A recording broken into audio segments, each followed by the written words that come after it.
Hey everyone, welcome back. So I hope you guys are having a great Friday. The markets were actually up today. Bitcoin was down today, so we'll take a look at that, what's going on there. We'll also look at Ethereum as well, and then we'll take a look at the miners. It was weird today. A lot of the miners were up 20, 40%, and some were actually down today. It was just a crazy day in the miners, so we'll look at those, what's going on there. And then we got to talk about the elephant in the room. FTX files bankruptcy today. Who's next? I don't know. I have no idea, but we'll look into it, see what's going on there. We'll also look at some of the past bankruptcies that we've had here in the DeFi space and everything else. So I'll give you my thoughts on it as well. I'm not happy with what's going on, but we'll talk about it. Okay, so as always, you guys know the drill here. Not financial advice for entertainment only. Do your own research. Don't fall for scams. I'm investing in following coins and companies for full disclosure. Now let's get into the markets here, and then we'll get into the elephant in the room. So the markets were up actually today. S&P was up 0.92% to 3,992. Dow Jones was up 0.1% to 33,747. NASDAQ was up 1.82% to 11,817. And Bitcoin was actually down today, and it's down again here on the new day. But Bitcoin was down 3.08%. It closed at 17,013. We are now at 16,855, which is not good. RSI is at 35. We were obviously higher on the Bitcoin price last time. The RSI is at this range, which isn't good on the daily chart. On the 4-hour chart, if we look at it as well, RSI is kind of leveled off here, which isn't good, and Bitcoin price has been coming down. Not a good sign as well. And then if we look at the 1-hour chart, we can see here we've been kind of bouncing all over the place here right now at 44. Last time we were over here, we were a little bit higher in price, so it's not looking good right now for Bitcoin. We still don't know for sure what's going to happen with FTX. We know they're filing bankruptcy, but is there a contagion to this as well? Will other players in the space be in trouble? And some are already in trouble, and we'll look at those as well. But that's where we are right now. Ethereum was down today as well. It was down, not as much as Bitcoin, was down 0.78%. It closed at 1,285. It is now at 1,268, so pretty close to where it closed on the day. Same thing we're seeing on the RSI, maybe a little bit different. It's 41 right now. Last time Ethereum was here, and it is actually down on price from where it is right now. So same story with Ethereum as Bitcoin right now. And let's take a look at the miners, see what's going on there. First one at bat is Sphere 3D. Annie was up 3.75% today to 41.5 cents. Argo was down 5.97% to 8.5 cents. Bit Digital was actually up 8.91% to $1.10. Bitfarms was up huge today, 22.23% to 85 cents right now. It's showing me that they're supposed to be reporting their earnings, looks like on Monday. I wonder if this was just a run-up before that, before the release of the results. CleanSpark was down 2.94% to $2.64. Cores was up 44.28% today to 19 cents and change. No news there from them, so that was kind of strange. People maybe just gambling a little bit, hoping that Bitcoin starts going back up. DigiHost was up 0.23% to 71 cents. DMG was up 2% to 17 cents. Greenidge was up 28.45%. Another one they got, looks like their earnings coming out on Monday as well. Maybe some people are just buying before that, hedging their bets. Hive was up 7.79% to $2.63. Hut was down 8.57% to $1.60. Iris Energy was up 24.27% to $2.97. Another weird one. They're supposed to report, looks like, when is that? November 30th. So we're still quite a ways out. Surprised that that one bounced the way it did. It has been beaten down quite substantially here in the last couple of days, so maybe that's just a relief rally on them. Luxfolio was also up 46% today to 0.006%. Marathon was down 2.1% to $9.77. Mawson was down 8.12% to 39 cents and a half, and Riot was down 1.48% to $5.34. Soluna was up today 3.86% to 89 cents, and Stronghold was up 0.72% to 79 cents and change. So like I said, it was a weird day in Bitcoin miners today. No consistency with the miners as far as Bitcoin price action. They were just all over the place today. Let's take a look at the network hash rate. Network hash rate has gone up to 271 million and has since come down a little bit here to 266 million. I think we're going to start seeing possibly it fall further as the days go by. This is a lagging indicator right now. We are November 10th, and we are now in November 11th, I believe. What day is it today? Days are just flying by for me. Yeah, we're in the 11th right now, so it's like a day behind right now. Okay? So that's all the miners, network, and Bitcoin, Ethereum, along with the markets. So we'll see how this weekend turns out. Let's start off over here. So today came the news that FTX files for bankruptcy. Bankman-Fried steps down as the CEO. So cryptocurrency exchange FTX and many of its affiliated companies have filed for Chapter 11 bankruptcy. The company announced on Friday, with FTX founder Sam Bankman-Fried stepping down as CEO. Here's a quote from him. "I'm really sorry again that we ended up here." Bankman-Fried, a former crypto billionaire, said in a Twitter post that went out soon after filing an announcement. Now he's no longer a billionaire. I'm not sure if he's got any cash at all. John J. Ray III will take over as chief executive, while Bankman-Fried will assist during the transition. The filing for the affiliate Alameda Research LLC lists between $10 billion and $50 billion in assets, between $10 billion and $50 billion in liabilities, and more than 100,000 creditors. So that's not good. The immediate relief of Chapter 11 is appropriate to provide FTX Group the opportunity to assess its situation, develop a process to maximize recoveries for stakeholders. Ray, who has previous experience as a restructuring attorney and a reorganization officer for companies like Enron and Fruit of the Loom, said in a statement. So some of you, well, I think many of you will be familiar with Enron, what happened there, and with Fruit of the Loom. So those went belly up quite nicely. The FTX Group has valuable assets that can only be effectively administered in an organized joint fashion. I want to ensure every employee, customer, creditor, contract party, stockholder, investor, government authority, and other stakeholders that we are going to conduct this effort with due diligence, thoroughness, and transparency. So we'll see how that happens. Going down here, the filing likely the worst since the 2014 default of Mt. Gox. That's still ongoing. People are still trying to recoup their Bitcoins that they held on Mt. Gox, as far as I'm aware, which at the same time was the largest cryptocurrency exchange in the world, includes FTX US, West Realm Shires Services, trading firm Alameda Research, and approximately 140 affiliated businesses according to the release. I'd like to know who those affiliated businesses were. But it excludes Ledger X LLC, FTX Australia, FTX Pay, and the company's crypto derivatives business, FTX Digital Markets. Not sure. Ledger, I don't think that's Ledger, the hardware wallet, but I could be wrong.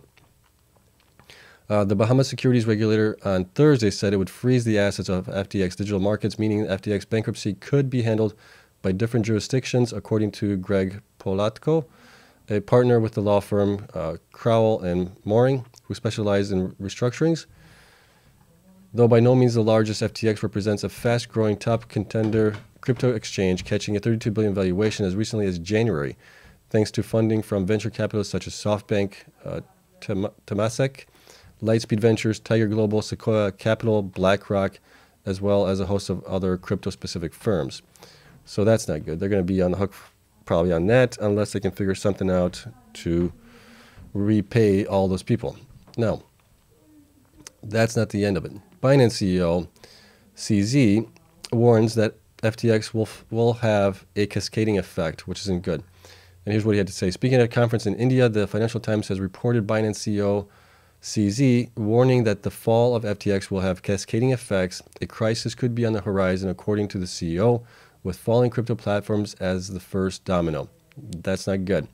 Did not provide exactly who he thinks those are going to be, but hopefully it's not the major ones. Looks like Binance is in pretty good shape. It looks like Coinbase is in pretty good shape as well, so there's no fear there, but still, highly recommend you getting your coins off exchanges, put them in your hardware wallet. And I've been saying that for a long time. Next, Bitcoin Magazine just tweeted this today. Just in, White House says cryptocurrencies risk harming everyday Americans and prudent regulation is needed. So we are going to be getting that sooner than later, it looks like. They're going to be cracking down on this, I think. So that's not good. Now, we've obviously had a pretty rough year here with all of these companies going belly up for one reason or another, and most of it was because of DeFi and also giving out or paying people to, what's the word I'm looking for here?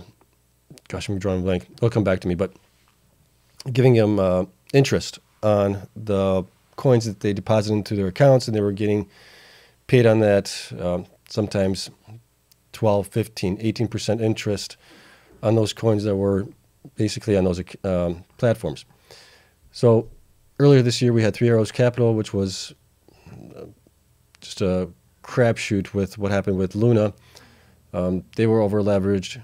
So Singapore-based crypto hedge fund Three Arrows Capital filed for Chapter 15 bankruptcy on July 1st.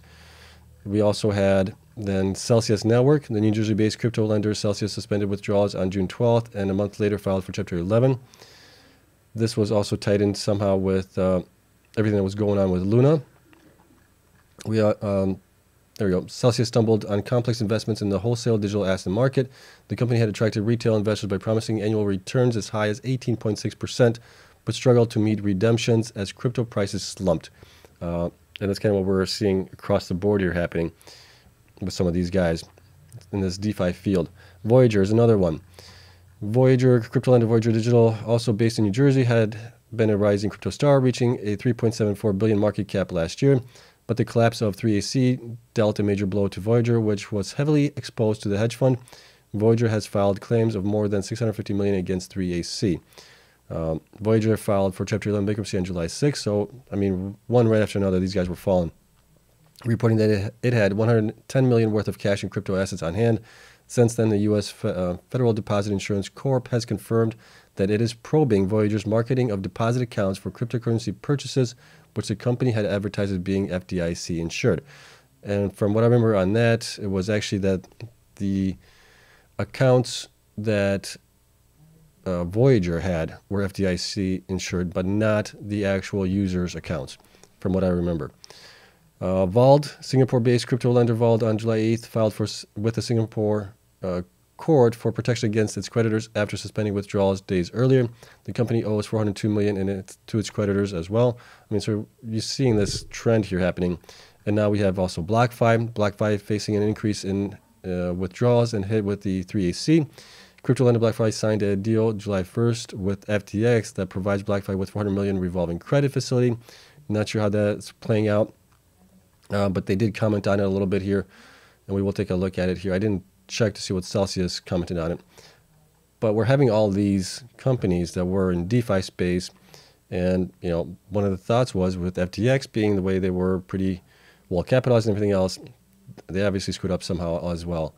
So the takeaway from this is really to have your own keys for your own crypto. And here's a response from BlockFi. We are shocked and dismayed by the news regarding FTX and Alameda. We, like the rest of the world, found out about this situation through Twitter. Given the lack of clarity on the status of FTX.com, FTX US, and Alameda, we are not able to operate business as usual. Our priority has been and will continue to be to protect our clients and their interests. Until there is further clarity, we are limiting platform activity, including pausing clients' withdrawals as allowed under our terms. We will share more specifics as soon as possible. We request that clients not deposit to BlockFi wallet or interest accounts at this time. We intend to communicate as frequently as possible going forward, but anticipate that this will be less frequent than what our clients and our stakeholders are used to. So there you have it. And each time one of these things happened, if we go back to the chart here, let's go back to Bitcoin and let's take a look at what happened last time. So last time, let's go back. This was right around here, June. We had the news on the Luna. We crashed at that point pretty heavily from here down to, let's see if I can, right about to the low. We crashed 44% during that time span.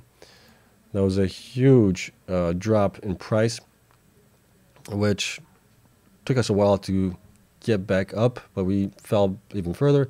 And then just recently we fell again from our high here to our low over here. We crashed 26%.